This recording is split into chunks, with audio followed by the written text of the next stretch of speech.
algunos muy libres, algunos no tanto, y una red de 1.300 y tantos medios comunitarios, de los cuales más o menos un 70%, más o menos, funciona en forma independiente, autónoma sin ser autonomista, independiente sin estar separado del proceso revolucionario, al revés, y sin ser oficialista, defensores de las conquistas de la revolución bolivariana, comenzando por su gobierno, que es la conquista quizás más sonora de la revolución bolivariana. No se puede separar Chávez, el gobierno de Chávez, a pesar de las purulencias que están incrustadas, de la misión Barrio Adentro, la misión Cultura o cualquier otra misión. No hay forma de separar por ahora una cosa de la otra porque son todas conquistas.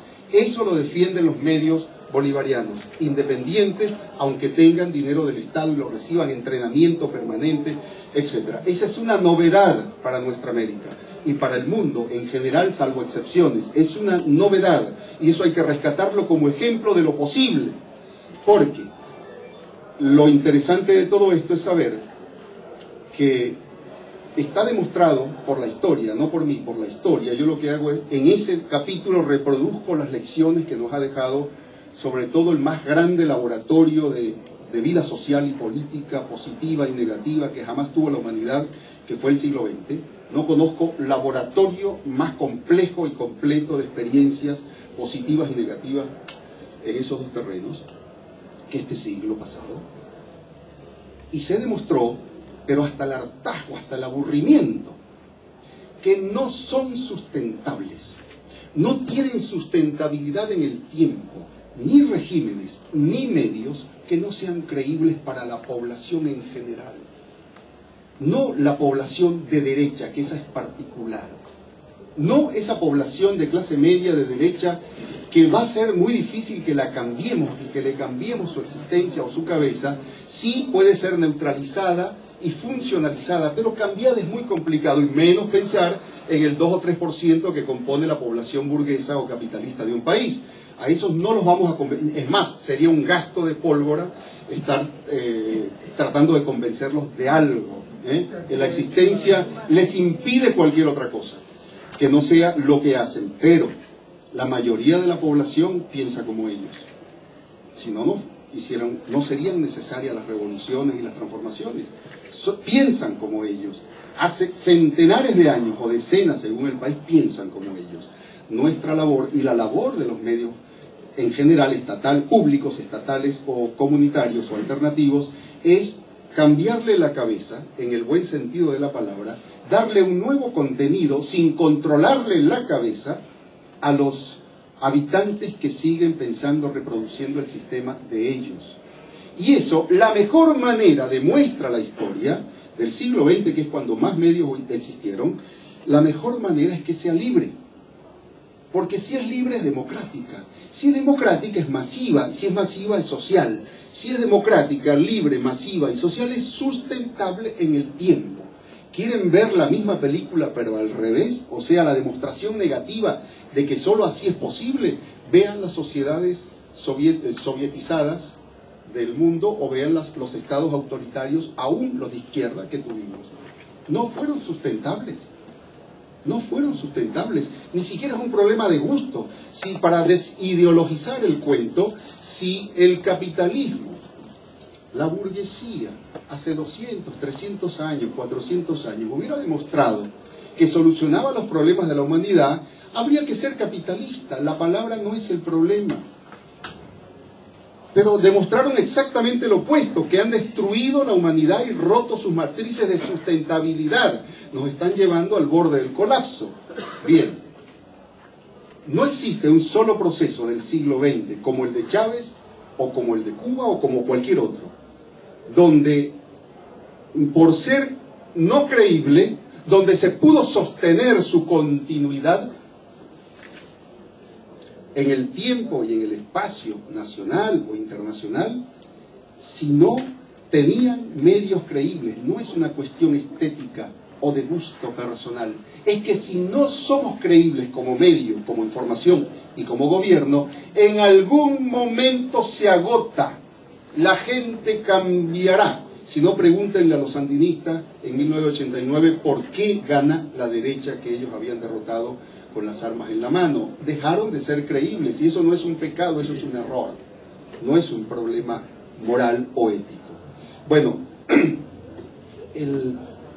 esas son las razones que me indujeron a escribir el libro y a tratar de aportar a un debate que está instalado. La burguesía está preocupada por sus medios, por eso está promoviendo reformas de medios, de leyes de medios, porque tienen que actualizar, no solo jurídicamente, la relación entre medios y población, medios y control social. Eso tienen que actualizarlo. Estaba bastante desfasado en el tiempo y ellos saben que si no lo hacen, lo van a hacer revoluciones como la bolivariana o la boliviana o cualquier otra. Ese es el secreto de por qué andan preocupados. En otros países como Venezuela o Bolivia se ha hecho más bien por razones inversas. Ahí primero, sobre todo en Venezuela, primero se actuó, después se escribió, primero se actuó, después se pensó. Es una revolución a la inversa, al revés de la cubana, que preparó concienzuda y pausadamente sus medios. Tenían 3 medios de masas cuando toman el poder o acceden al poder. La rusa tenía 3 medios de masas cuando acceden al poder e inmediatamente tuvieron muchos medios, decenas de medios de masas. En Cuba también crearon a los 7 meses la agencia Prensa Latina. Bueno, en Venezuela y en Bolivia, por las condiciones que nos impone la globalización, de miserabilización, de deseducación, desculturización de las vanguardias y de la generación que sostiene las vanguardias, apareció al revés. Primero hicimos el proceso y después pensamos. Por eso Chávez no tenía por dónde hablar en el año 2000, 2001, 2002. Y si hablaba lo escuchaban poquito porque los medios estaban todos del lado de ellos. No se había construido un medio masivo y era una revolución masiva. Vaya contradicción y paradoja. ¿Cómo puede ser que tengamos una revolución masiva de millones o un proceso político masivo de millones y no haya un medio para esos millones? Esa es una de las grandes contradicciones. Es quizá lo que explica por qué emerge, una de las 10 razones que explican por qué emerge él como la voz del proceso, y no un medio que organice la voz del proceso y que le dé conciencia colectiva de una manera menos personal. Bueno, este libro surge, termino con esto, porque un italiano, un politólogo italiano instalado en Chile, me pidió un artículo sobre los medios comunitarios en Venezuela. Y yo le hice un ensayo de 15 páginas que lo publicó no sé dónde y no sé cómo y no sé para qué. Lo cierto es que él me dijo que lo publicaba, yo todavía no he visto el libro. Y este muchacho, sincero, ha hecho otros libros sobre estos temas, me dejó girando muchas preocupaciones que yo las he tratado en Quién inventó a Chávez y sobre todo en Venezuela 10 años después. Ahí lo he tratado, le digo un capítulo a los medios, las fallas de los medios del Estado, del gobierno y el fenómeno a Correa y los medios comunitarios. Pero eso y descubrir el fenómeno de que en Venezuela la inversión es masiva en los medios comunitarios sin control de Estado, sin monopolización, y que se fundaron desde el año 2002 1.323 medios, que va y viene, ¿no? Como toda realidad, sube un poco, baja un poco, pero se mantiene esa masificación. Yo no conozco en América Latina, y es lamentable que no hayan 5 o 6 ejemplos mejores o iguales que el de Venezuela. No conozco un caso similar, no conozco. No sé si hubo un caso similar antes, debe haberlo porque no estamos inventando nada. Pero eso ya es un fenómeno que llama la atención. ¿Cómo pueden existir 1.300 medios, de los cuales más o menos 1.000 son bastante libres, llenos de problemas, contradicciones, debilidades y bemoles? Se acaban de dividir la Asociación Nacional de Medios Comunitarios Libres y Alternativos, que es la organización de 7.000 militantes mediáticos que sostienen esos medios en Venezuela. Se acaba de dividir por la corruptela de un tipo que se fue para Cuba a curarse una enfermedad con la plata que le dio el Estado para el medio de él, para una radio del sur de Caracas. Bueno, somos humanos, estamos llenos de porquería, algunos, otros no, y algunos más y otras menos, y qué sé yo, somos humanos. Lo cierto es que cuando veo ese dato me preocupé porque dije, entonces se está generando o construyendo un sistema monopólico de medios que va a ser la sepultura de la revolución bolivariana. Cuando se uniformice, se estandarice el discurso a través de todos esos medios y los del Estado, y se acabó la revolución bolivariana.